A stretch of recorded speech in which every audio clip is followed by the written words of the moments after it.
Hello and welcome to the Hole in My Heart podcast. This is episode 247, Attraction, Protecting Our Kids, and Cross-Dressing? You're welcome for that title, Matt Krieg. Yes, welcome to the Hole in My Heart podcast, where we talk about how the gospel is good news for everyone, every day. We're coming at you from the lovely WCSG radio studio, and my name is Laurie Krieg, and I'm your host. And next to me is my husband, Matt Krieg, who is also a licensed therapist. Hello. Is the intro getting any easier for you? I'm sure. I can read. I know, but I'm noticing you're reading, but you also have cameras in front of you. You gotta, Do I need to make eye contact better? Oh, boy. Now we're going to just rethink everything. This fall, our theme is eye contact. Is becoming healthy disciples. Now, Matt's staring at me creepily for those of you who are not watching. Is becoming healthy disciples who make healthy disciples and give them the proper amount of eye contact when you're in conversation. And today we're taking your Q&A. Every time you guys ask us such good questions online, on Instagram, you guys message me, you DM me, you email me. I don't have even the time or capacity to be able to answer all of your questions. I wish I did. I said yesterday, I wish I could duplicate myself. I need like 2 more me's. Mm-hmm. How many you's do you need? I probably could do with just one. Just one you? Just one. The world only needs one me. There's only one you, Matt. Thank you. Okay, Matt, let's ask each other the gospel question to begin. Okay. If part of the gospel is I'm more sinful and flawed myself than I ever dared believe, yet at the very same time, I'm more loved and accepted in Jesus Christ than I ever dared hope. How's the gospel been good news for you lately? Oh, just lately. Okay. Just lately. Not going the backstory. I was going to give a little bit of a recap, but they've heard our story. Yeah. If you haven't, it's there. It's out there. Look for Why Hole in My Heart. It's like late 190s. Yeah. So the lately, yeah. Why has the gospel or how has the gospel been good news for me lately? I would say that a big thing for me recently, and we talked about it even this morning, has been loneliness. Yeah. We've been through a lot of transition at work, a lot of just ups and downs, and we, as a therapist, it's a heavy job usually. And so there's a lot of stuff that I'm just carrying and can't ethically go anywhere with it. And so Wait, what do you mean? I have to keep HIPAA. So it's not like I can go and vent to a friend about some of the stuff that I'm hearing. It's very much kind of just, it stops here. And so I feel like Jesus has been meeting me there. And that has been a good thing. So like the gospel of Emmanuel, God with us, I feel like is kind of what I've been more feeling lately, and we could always use more of that, I think. And so that's probably for me right now. What about you? I feel like I'm supposed to ask you one more question. Okay. Usually these sorts of moments are when tears come, or I might be totally off. Okay. I know I've been having a lot of conversations with my friends and friends adjacent.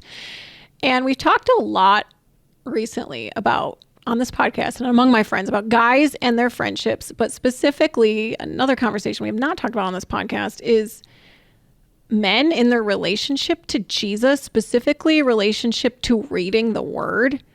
And Matt, I just feel like I'm supposed to ask you, like you just said, God's been meeting me in this space. But in the last 20 years of my knowing you, the last 16, almost 17 years of being married to you, intimacy with Jesus for you, reading the Bible, reaching out to him and letting him meet you was not always the case. Mm-hmm. Like you've always followed Jesus, but it's been more recent, the last few years, I've seen that reaching out to him for you change. Can you talk about that? Just to encourage some people listening who maybe heard you say that and they're like, well, good for Matt, good for Laurie. They always have this. Yeah. So, I mean, the trajectory, and I think we've talked about this, I don't trust people easily. I believe I've said this before. I'll say it again. When people ask me questions, oftentimes my first response is they don't actually care about the answer. And that was something that I carried in my relationship with the Lord, that he expected things of me, but he didn't necessarily care about me. And And I feel like that is still something that I'm growing in. But it's something that just practice more recently, like even before I get up. It's not like I wake up and open my eyes and immediately get out of bed. I just try and stay in bed and kind of talk to him, to pray, not out loud, because sometimes you're still asleep, or sometimes there's a kid who's climbed in bed. And so like just to have even that 5 or 10 minutes where I'm just still laying on my side, sometimes my eyes are closed, sometimes it's not, but just to like talk and say, okay, God, here's what I'm noticing in myself as I'm even waking up for the day. And I feel like that is something I would have normally just not even acknowledged. I would have just been like, okay, what do I have to do? And so even just taking that time has been good. And I feel like I've been more focused on prayer just recently with trying to take myself to the Lord.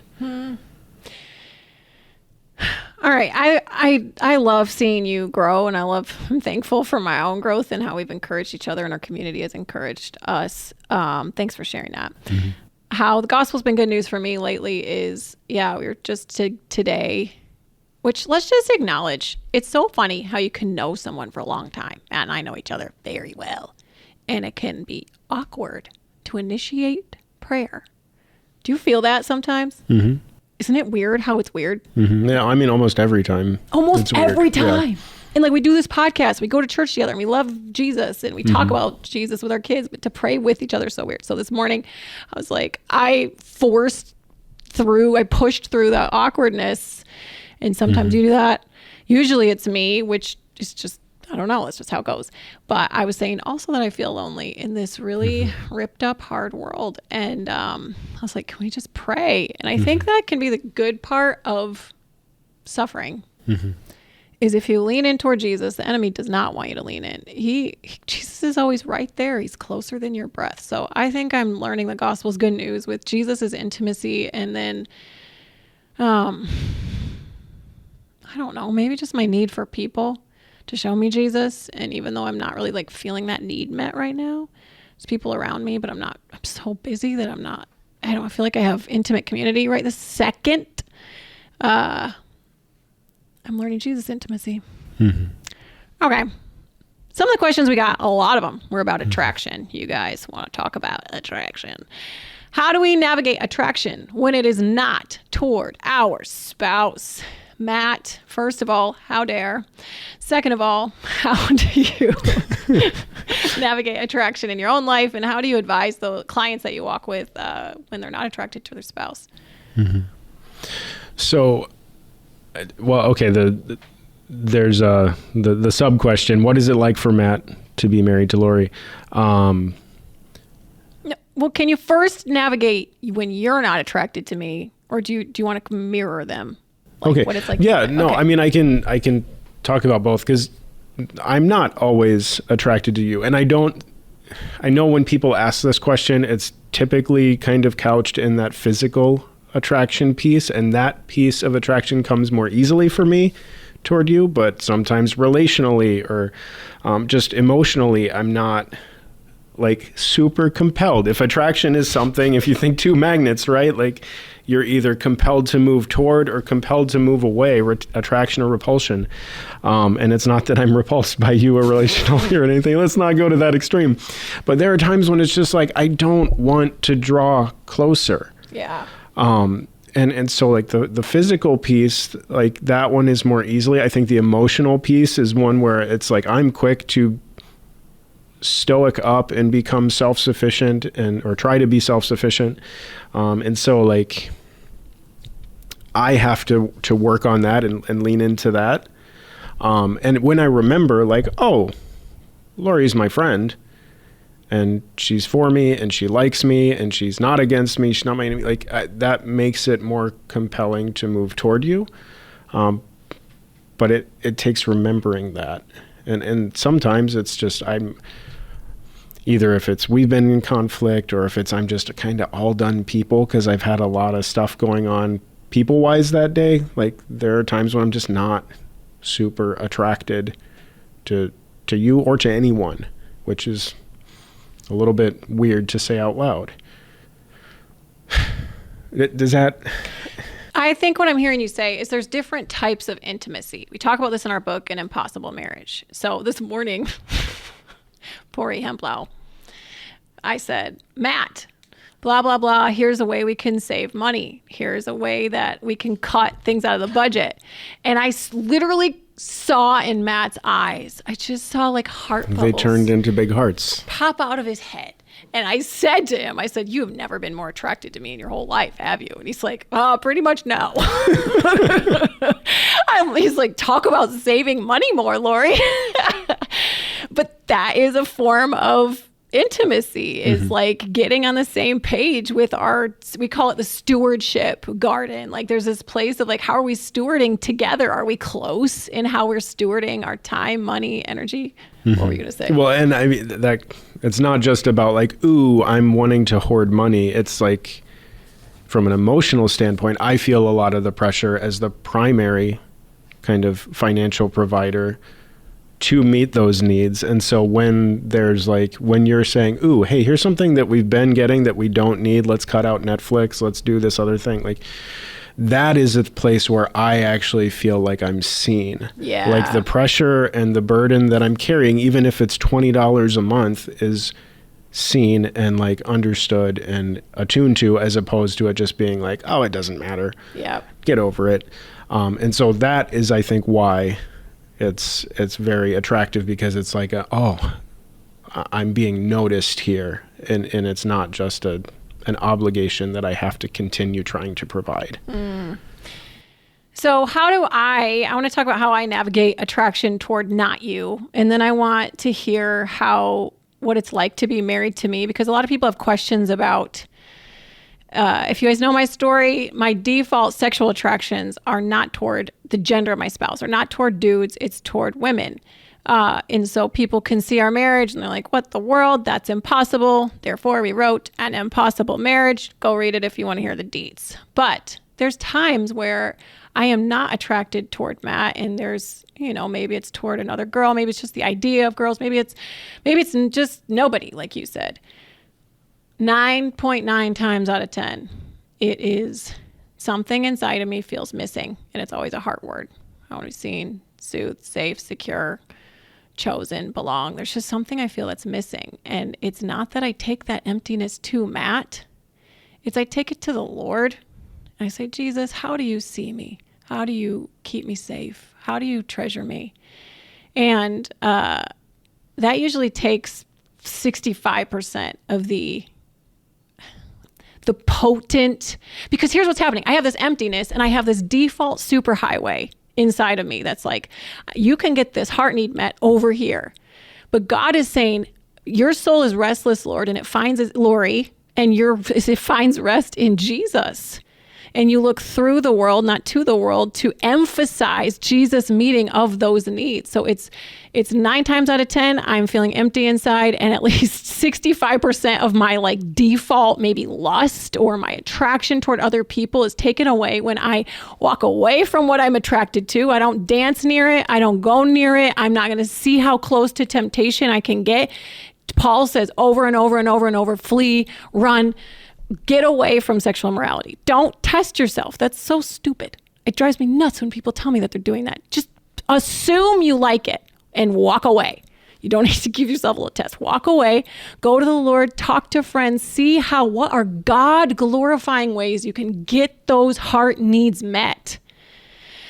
Matt, go ahead. Can I interject? Because there's a difference between attraction and lust. Yes, that's true. Attraction is not a sin. No. And attraction is multifaceted. Yes, there can be the physical component. Yes, there can be a relational, even a spiritual component. There can be just these different dynamics that draw us towards someone. I've had people sit in my office who are attracted to the same sex, who are in mixed orientation marriage, who've gone to other counselors and have been told every relationship you've ever engaged with a man was driven by sexual attraction. Oh, boy. And so that leaves them very lonely, very isolated, and cut off from actually some relationships which would be vitally healthy to them, to have healthy same-sex friendships, or, is just Thanks, really Matt. important.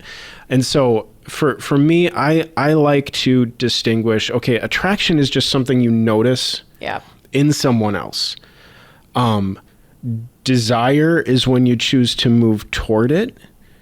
And that doesn't always have to be sexual or lustful. Lust comes into the picture when we're approaching these people with consumption in mind. And so, and that's not something like, I don't get to just lust after you. I don't get to approach you, even though we're married, with this desire to just consume you. That's going to be completely unhealthy. And so, like, for people to take their attraction, to take their emptiness to God, takes away, not all of it, because we're never going to be completely perfect this side of heaven, but like takes away this consumptive drive. That's good. And it allows us hopefully to approach relationships out of the role of both a provider and a receiver. And hopefully also, if you're married, then you're not approaching it in this idea of, oh, here's this cloistered off secretive thing. If you feel like you have to keep a relationship a secret, then it's probably unhealthy. If you feel like, hey, I would gladly share any communication, any interactions I have with this other individual, with my spouse, or my closest friend, or my accountability partner, if you're not married, like, then you know what, you might be okay. There's still a lot of self-examination and like taking your heart to the Lord for that examination to happen. But attraction is not a sin. That's good, Matt. And so, yeah, I feel Thank you I just want to make that clarification. No, that was such a good, thank you so much for jumping in. And I think, I was thinking about Dancing with Lust. That seems like a bad name of a movie. But I think attraction, there's some people that I have like layers. This is so vulnerable. This is what I say in coaching sessions. So you guys are going to get a little coaching session. If I was to not be friends with everyone that I'm attracted to, I'd be super isolated. And so there's some people who I'm like always attracted to, and we might just call them like my type. This is, again, kind of awkward for me to say out loud to thousands of you. I'm not going to pursue a heart close relationship to them. I'm just not. Then there's like this majority of people who it's like, if I'm feeling empty inside, that might move to a more consumptive, lustful place, but it's not all the time. It's not like the default with them. I can be friends with them and maybe even close friends with them. Just like keep a watch on your heart. Then there's some people who it's like, maybe I'll be attracted to them at some point, maybe not. I'm just not going to, it's just like, I just notice it. And you just kind of move along. So I have like layers in my head of people that I'm attracted to. So I want to jump to this. How should single people navigate attraction? Hopefully that's helpful. Is your heart belongs to the Lord. You are married to Jesus. And hopefully you have healthy, intimate relationships with people of the same sex who are those 2 to 3 people. Matt is one of my 2 to 3 people in my marriage. But as a single person, you have 2 to 3 people who you are heart close. We talk about this in our house, in our home with our kids a lot, is how to think about friendship. I always ask them, they're like, okay, well, there's this new girl. I just don't know if I really like her. And I say, where do you want her in your friendship house? And here's the layers we talk about there. Do you want her to be like you talk to her in a driveway friend, or she's someone you just like play with outside? She just doesn't even come in the house. Is she a living room friend where she's a little bit closer? You can come hang out. Or kitchen friend where you like to do stuff more closely. There's more intimate conversation. Or is this a play in the bedroom friend? Or maybe you'd think of it as like a bathroom friend, someone who's going to be holding your hair as you're barfing in the toilet. That level of intimate. We all need like 2 or 3 people in that intimate space who is able to wipe the barf off your face. This is getting gross. However, it is a helpful analogy. So single people, you need that intimate layer. You need the close. You need the social. You need the audience layer of friends. That's another way to name it. But attraction, like you said, Matt, thank you so much for that clarification, is not a sin. But if you're finding that there's some people where you're like, man, this is just a super highway with this particular person that just goes auto to lust, maybe that's not going to be the intimate layer or even close layer of friend. Anything you'd add to that, Matt? No, I think that it's probably good for today. We might revisit in the future. Okay, but I had a friend on Instagram really ask me, okay, because a lot of people, they look at me and what I just shared and they're like, oh man, that's awkward and weird that Laurie just said that out loud. Some of you, but a lot of you have been around for several years. You know me. Is it challenging to be married to me? Like, what's it like as the non-same-sex attracted spouse to be married to me? Like, what's normal and what's like uniquely challenging for you? Mm-hmm. I mean, I think a large part is normal to any marriage. There are going to be hardships. There are going to be things where this is not, what we say over and over, like, we do not complete one another. I cannot look to Laurie as my need meter. She is one of my primary supports for my needs. I hold your hair back. You're yes, all of these luscious locks Laurie gets to hold back if you're watching on YouTube. But God has to be the one that I stand on. And so like there is just some general truth that hey, any type of close marriage relationship is going to take work. It's going to have some times of difficulty. It's going to have great sorrow and great joy all in this mix. I think the thing that makes our type of marriage unique is that one of the stereotypes of marriage is that, sex will be this, well, I don't want to say easy thing because I don't know that that's the stereotype, but that there will be fulfillment in that area. And that is the one place where I think our relationship is a little bit more unique, because one of the lies that I have to fight is that because of your attractions to other women as your primary, like that means you do not like me. And different seasons that lie can crop up again. Different seasons it's not as present, and so I think that is probably the space where and I actually think this is probably harder for mixed orientation relationships where the guy is the same-sex attracted one, because that does buck against the stereotype that is out there of the guy wanting sex with his spouse more than the woman.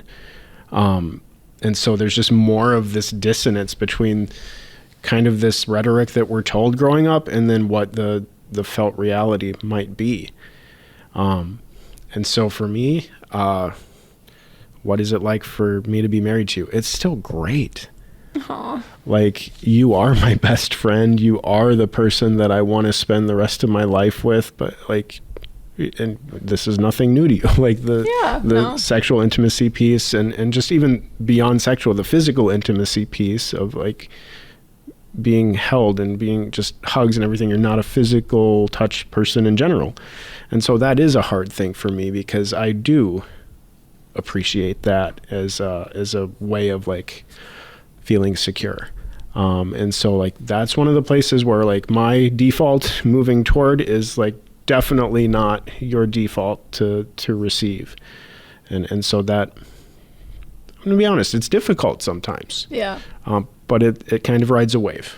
Well, this is why, in Impossible Marriage, in the book An Impossible Marriage, if you haven't read it or don't know our story intimately, is all the different forms of intimacy. Like I said, stewardship, like LOL, Laurie saves money and Matt feels seen. Like, it's true. That can draw you together, or play, or spiritual, emotional, all the forms of intimacy can lead in our marriage to more physical, sexual intimacy. But perhaps the unique space is, that it's maybe more challenging. Although I talked to some of y'all straight couples and you guys have your issues too.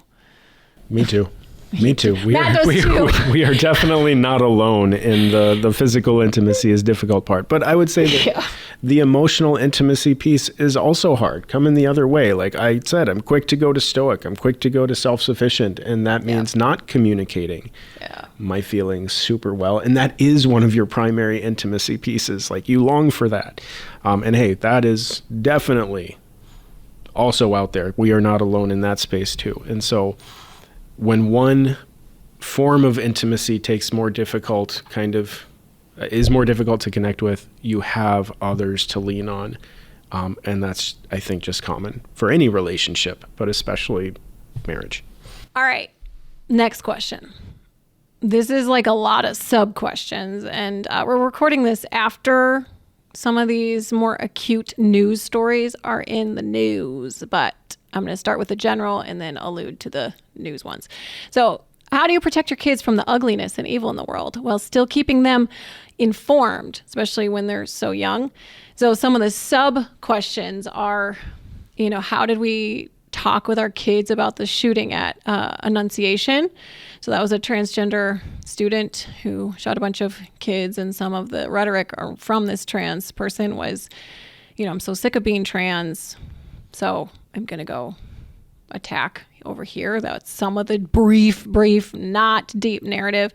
Or how do we talk about Charlie Kirk with our kids? At the recording today, I was looking into some of his relationships with his significant other.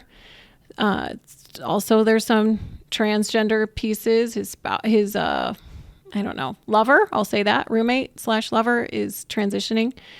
And then was really sick of some of the rhetoric hearing from Charlie Kirk. How are we talking to our kids about this?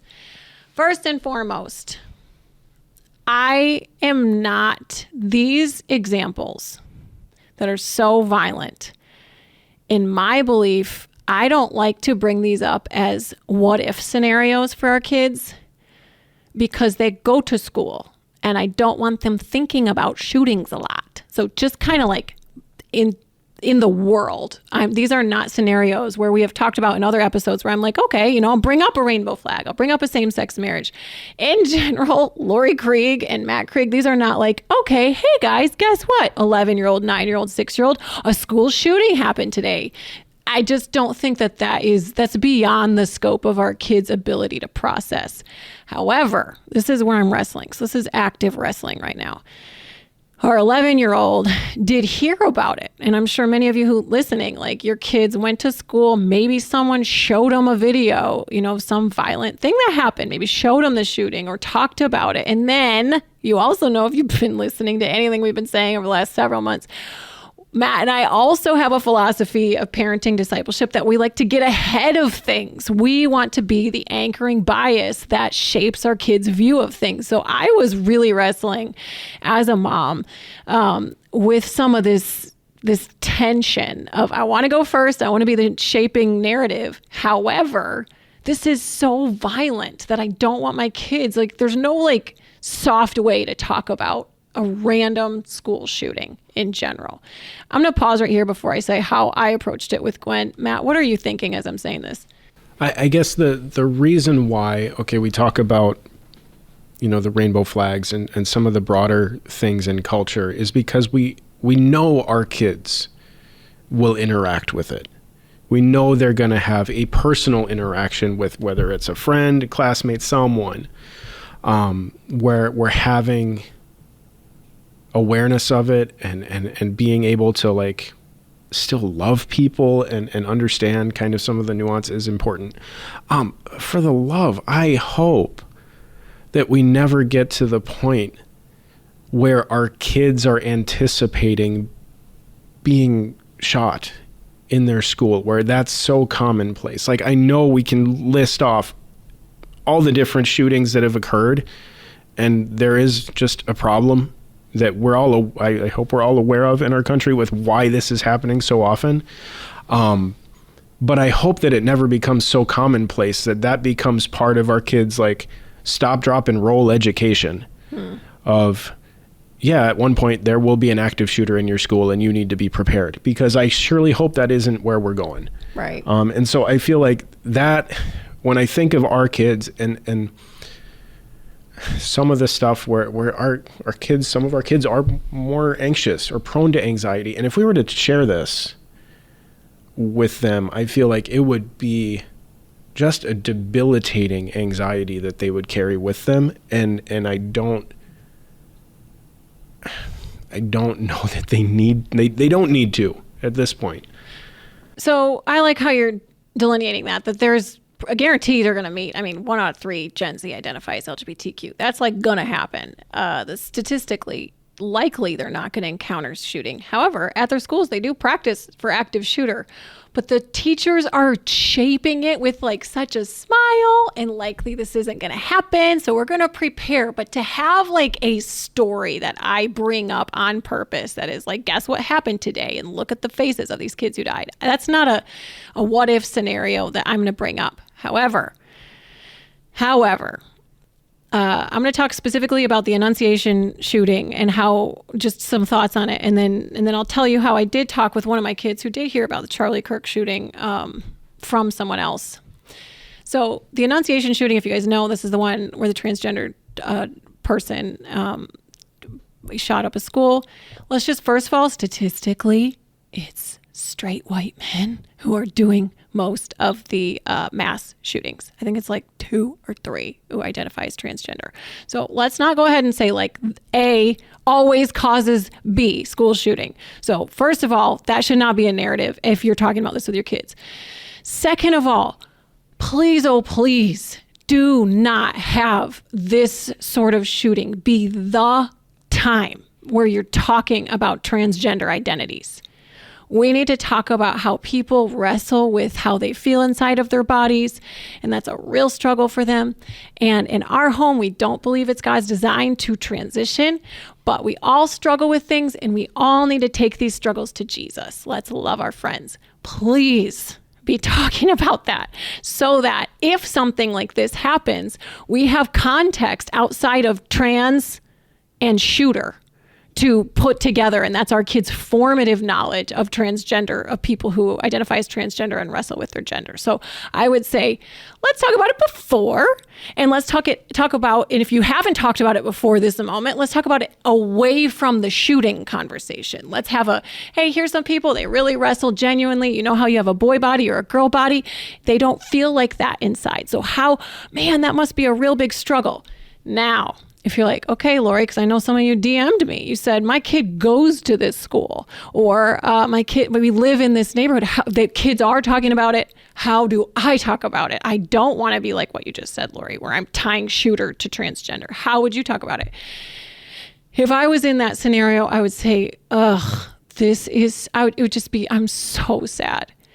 This person must have been hurting so badly in so many different ways.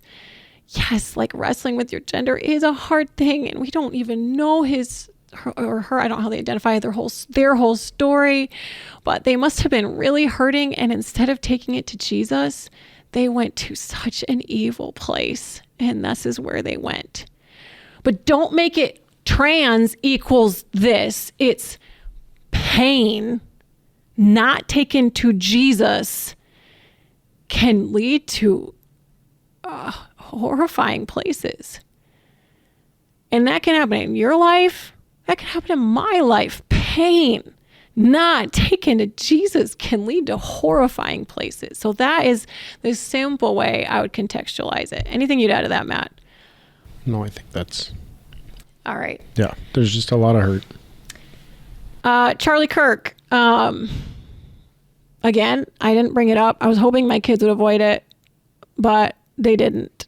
One of my kids heard about it at school, and you guys, this is so complicated. And if you're all holding your breath right now and being like, oh, however Laurie answers this, she's on either side A or side B, side correct or side wrong. Like, I hate that. I hate that about us right now.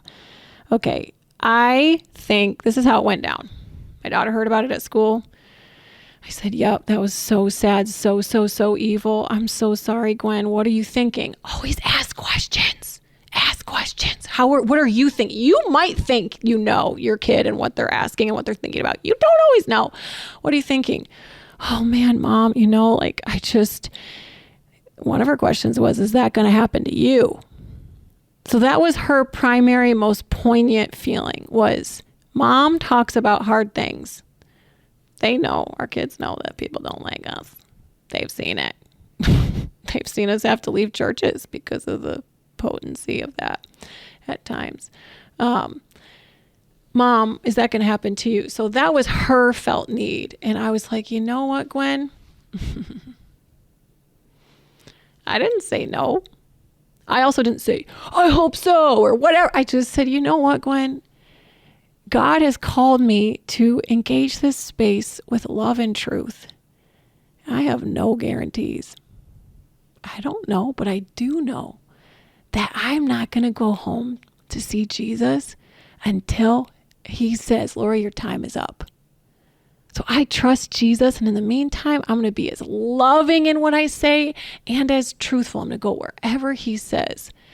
Now, I saw in her face some dissonance, some ambivalence. She wants me to say, she wants me to say, no, that will never happen to me.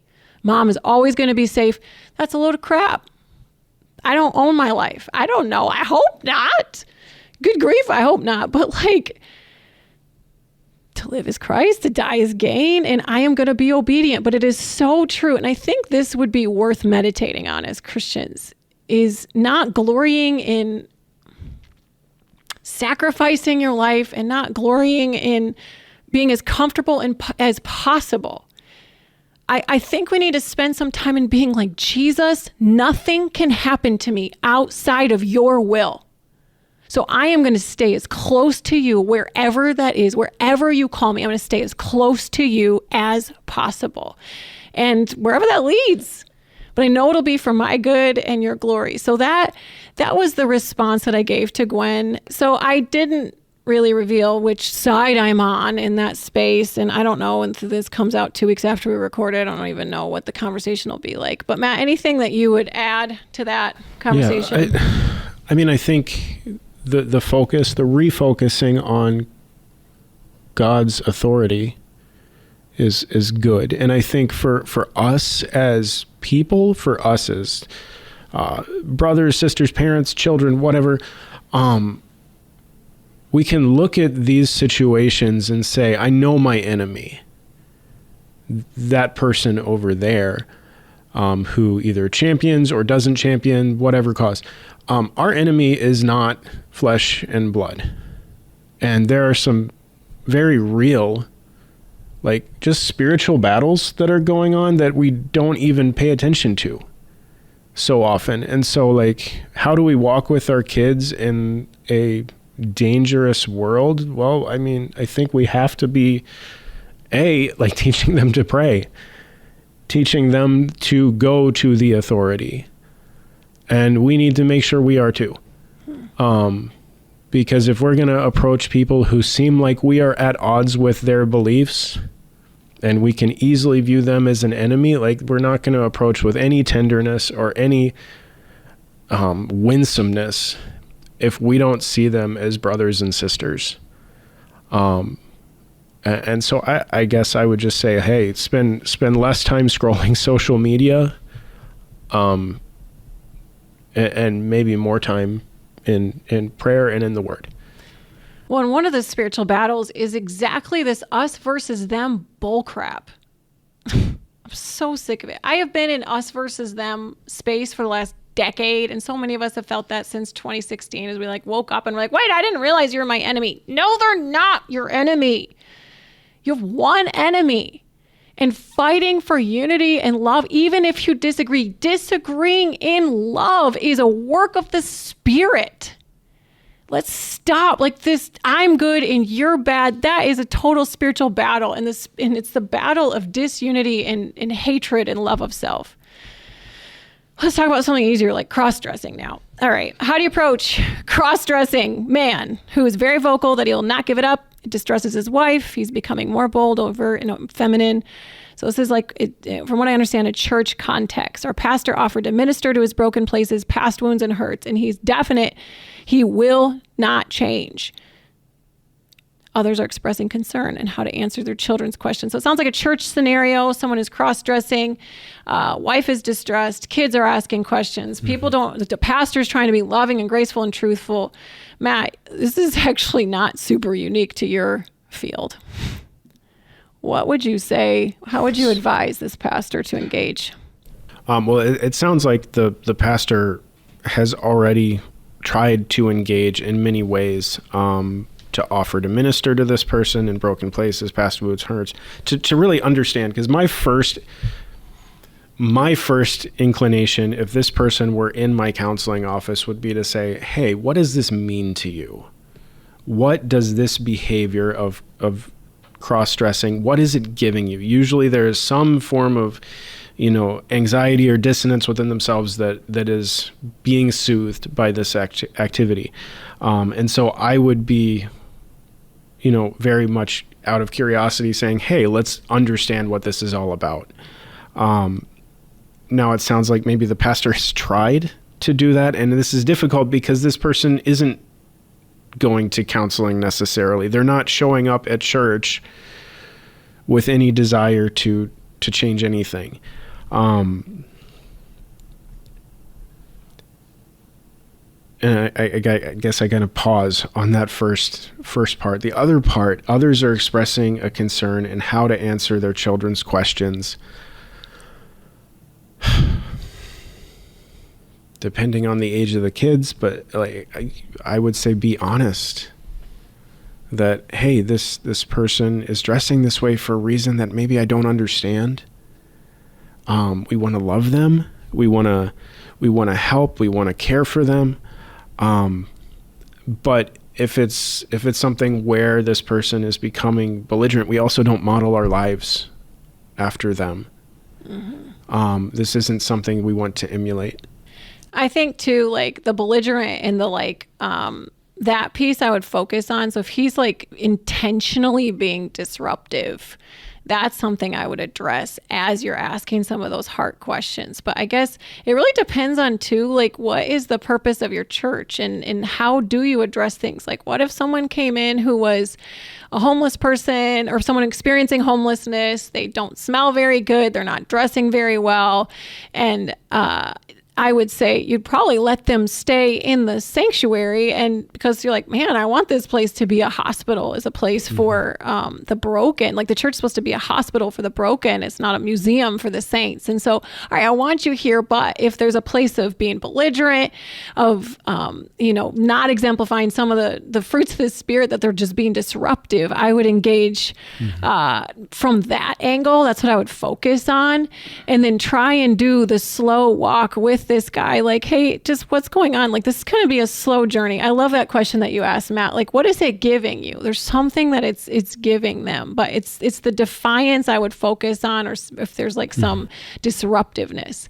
But I like the idea of kids too. It's just, he's hurting. Well, and I would say also don't forget the wife in this. So if he's not being belligerent and disruptive, and you're at a point of saying, hey, we're gonna let him stay in the church. We're not gonna do a 1 Corinthians 6 type of situation. To not forget, like, hey, this wife needs support as well, because obviously this is a painful place for her, and so to try and get her connected with people who are able to walk with her, to support her, just to be there as this is hitting more close to home for her than for anyone else. Yeah, and he's really, in what he's wearing, he's expressing, I'm hurting. I'm just curious about, can we say that hopefully in a way, and I mean verbally, and if it's disruptive, can we say that in a way that's a bit more subtle? But again, this does bring up, this is always the question, is at what point is, what are boy clothes? What are girl clothes? At what point is transitioning become sin? That's a whole gray area. So I love, Matt, that you're approaching with some heart questions. All right. Last thing that I'm going to say, do you have a book coming out? We do. Thank you for asking. Our book is coming out in January. It's available for pre-order. And do you guys know, not only do we have a book coming out, we have a book launch party that you are welcome to come to. We're going to be doing a live podcast recording on January 31 in Grand Rapids, Michigan, on the lovely WCSG studio at Cornerstone University. We want to meet you. We want to see you. We want to meet you in the VIP room where you're going to get a signed copy of the book and hang out with us and get some good food and snacks and stuff. So if we have it ready to go, some of the ticket information, it will be in the show notes when this drops. But if not, that will come soon. I'm sure I will post about it on Instagram. So follow that IG where we will tell you more about how to come party with us on January 31. What happens in January? Nothing. I mean, I turned 40. Yipes, the week before. That's going to be fun. So this will be kind of like the Laurie's turning 40 party, and Matt's an old grandpa at 41 in January. All right, we will link to that as well as our book. It's available for pre-order right now. You can join the Hold My Heart podcast Facebook group there. Follow me on IG if you've got any more questions for Q&A. We've got a couple more episodes happening this season. If you wouldn't mind taking a moment to rate and review, that helps others find it. And now the thank yous. Thanks so much to WCSG for hosting us, to the Zach of all trades, to Bethany Sanderson, to Steve Odell, who's behind the camera. Once again, thanks, Matt. You're the best. You're so wise. I forget how smart you are. Thank you. This is why we do this podcast. I'm like, oh, you're so amazing. Look at intimacy, heart intimacy forming. It's like, it's podcast intimacy. No, it's relational. Anyway, for all of us here at the Hold My Heart podcast, we'll see you next time.